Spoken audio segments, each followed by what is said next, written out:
A new ransomware strain appears to be targeting several Ukrainian entities. We're going to dive into the newly discovered PartyTicket and talk about why it's bad. And by bad, I mean it's bad at being ransomware. We're also going to dive into the recent Conti leaks and talk about kind of what exactly is being discovered about that group right now. And finally, we're going to talk about why we haven't seen the kinds of cyber attacks that frankly we were expecting to see whenever hostilities initially broke out. As well as a word of caution for some of you that are watching that might be interested in doing something on your own. Now first, let's dive into the ransomware. CrowdStrike, a major cybersecurity research firm, heard of it, disclosed research on a new ransomware strain that they say is targeting Ukrainian entities. We've talked on this channel a little bit about WhisperGate and HermeticWiper, which are malware strains that were discovered in Ukraine in recent months leading up to the conflict. And like ransomware, they enumerated the file system, and that's about where the comparison ends, because unlike ransomware,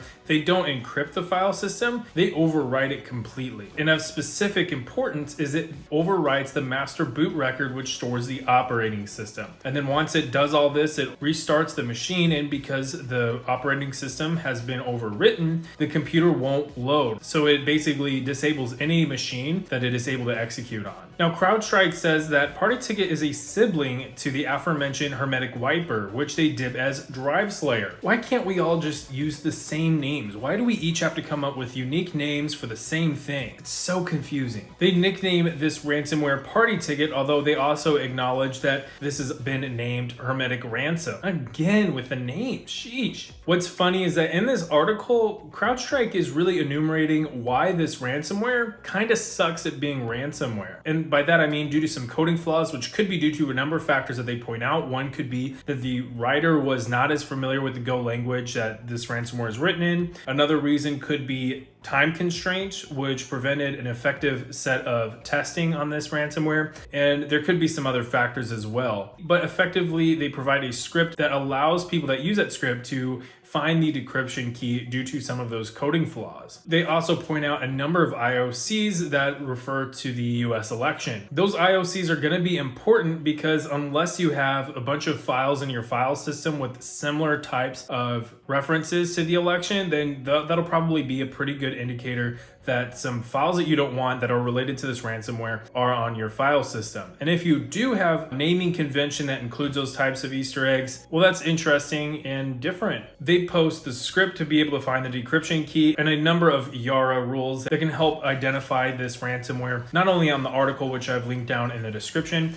but also on their Git page. They didn't go into any detail, however, on how many organizations had been impacted. They just went into the technical details on this ransomware itself. Now, it's fun to kind of make fun of ransomware whenever it sucks because it's just bad at being ransomware. But now let's shift to a ransomware group that certainly doesn't suck in terms of efficiency. And that, of course, is the Conti ransomware group. You might have heard of them. They are an infamous ransomware group based out of Russia. However, due to the conflict and some statements made by the Conti ransomware group, and we've talked about all this in previous videos on this channel, they basically alienated their Ukrainian members, and that led to one member to publicly release a ton of internal chat logs and history, as well as a number of other details, and we're going to talk about that right now. You can also find a lot of those leaks on Twitter because they created a Twitter account called @Conti leaks. So check it out. There's some interesting stuff. Chris Krebs published an article on his blog basically detailing some highlights of what he saw in the chat logs. Some interesting tidbits from that is that they were basically tracking an attack on the TrickBot botnet by outside intelligence agencies, and it appears that they had no idea what hit them or how to respond. However, Chris Krebs points out that after a few weeks, they ended up building out a new botnet targeting other devices and were able to start targeting hospitals and clinics in the United States throughout the pandemic, which isn't great.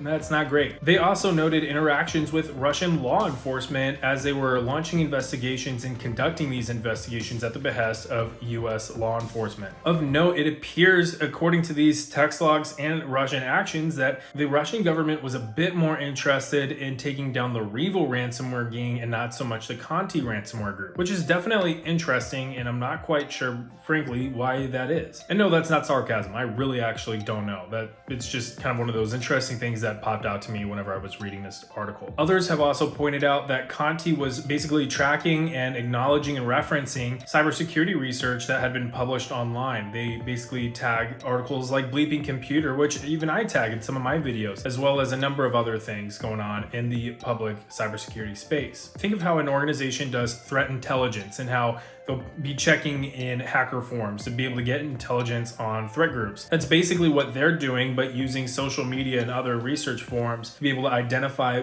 what the public cybersecurity community had identified about their group and some of their tools, techniques, and procedures, which is definitely interesting. And it makes me wonder if any members of threat groups are watching this channel right now. If so, comment your legal full name as well as your group affiliation down below. And don't forget to hit that like button. Conti Leaks is continuing to leak out more and more information as time goes on, and some of that information that was leaked out appears to be information on the back end of Conti, including some storage repositories. Of note, on one of the screenshots of the storage repository that was leaked, it appears to be a list of organizations that Conti has interest in, and I specify with that they may have interest and not hacked, because there was some speculation that that was a list of groups that Conti had hacked previously. However, you may notice that Zoom is listed in that repository, and it was later denied by Zoom that any kind of cyber attack had taken place. So that's why I think that this might be just a list of organizations that they had interested in and not necessarily that they had breached. Now, speaking of cyber attacks, let's talk about why we haven't exactly seen any major cyber attacks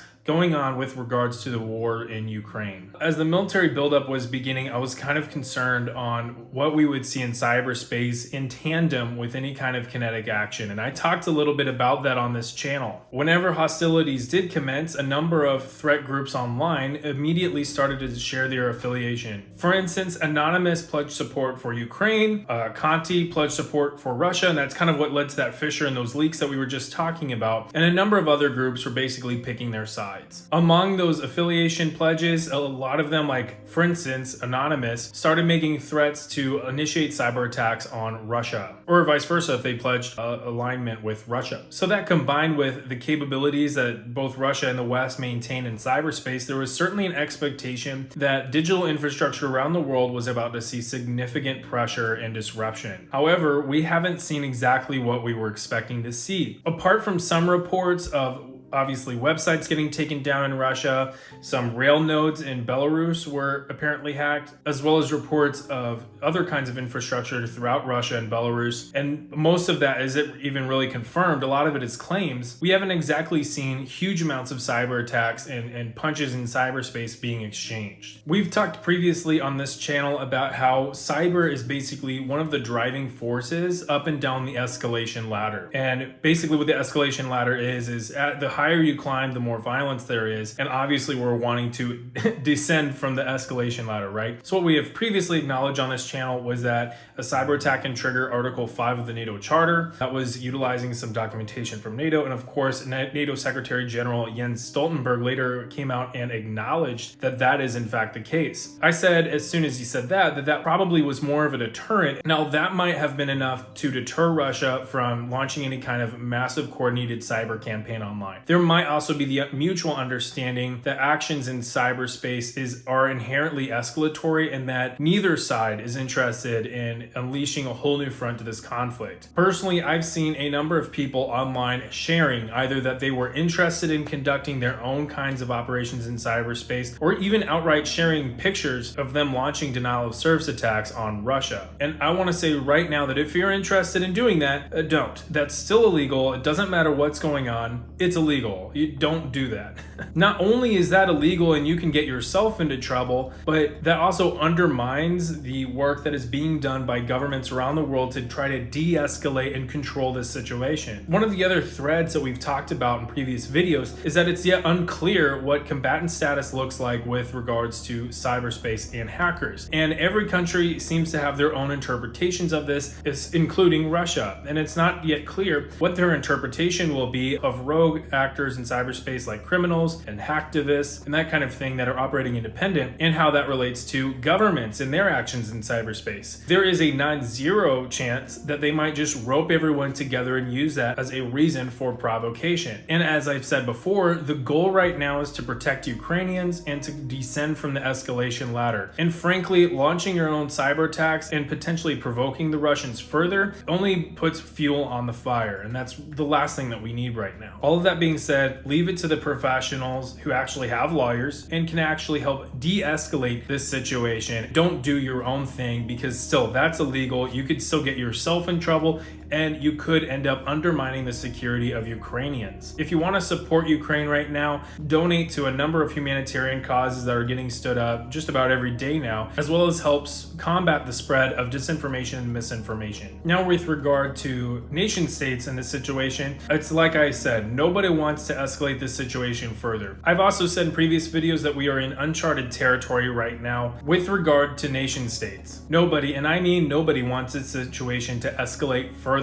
And that might be one of the main reasons, in my opinion, that we haven't seen the kinds of cyber attacks really that we were expecting. For either side, the risks of a cyber attack escalating the situation outweigh the benefits. And that goes both ways, whether if you are putting yourself in the position of the Russians or yourself in the position of NATO. For the Russians, they're already having a difficult enough time right now fighting in Ukraine. From logistical issues to incredibly poor morale to a complete underestimation of Ukrainian military strength, all of that met with a ferocious Ukrainian defense that has caused a frustrated Russian military to suffer significant losses that they weren't necessarily anticipating, frankly, and to have to adjust tactics. The last thing that they want is a second front on this conflict. Heck, they can barely handle the Ukrainians. The last thing that they want is NATO. For NATO, I mean, Russia still has nukes, so you don't want to escalate to that point. And also, obviously, the goal is to protect Ukrainians, so the last thing that you want to do is be responsible for escalating the violence and potentially